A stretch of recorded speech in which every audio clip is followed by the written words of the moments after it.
Hi, this is Raji from Anu RB Math Solution. Exercise 7.1 9th sum பார்க்குறோம்.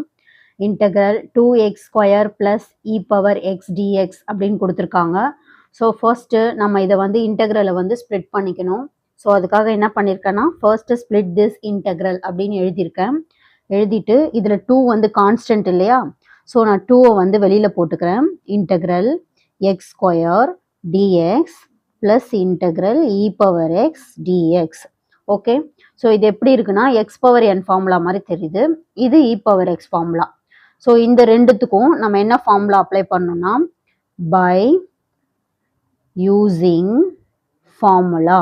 So என்ன ஃபார்முலான்றதை இங்கே எழுதுறேன். Integral x power n dx equal to x power n plus 1 divided by n plus 1 plus C. இது ஒன்று.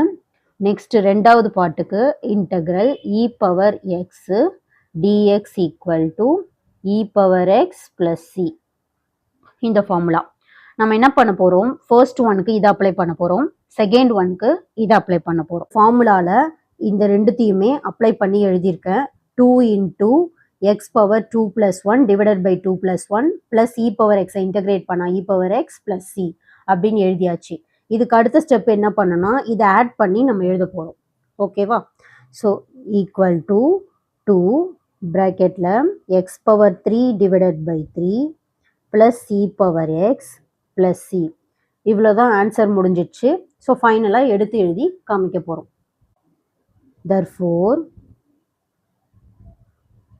Answer போட்டு question integral 2x square plus e power x dx equal to நம்மளோட answer என்ன அதையும் எழுதிக்கிறேன்.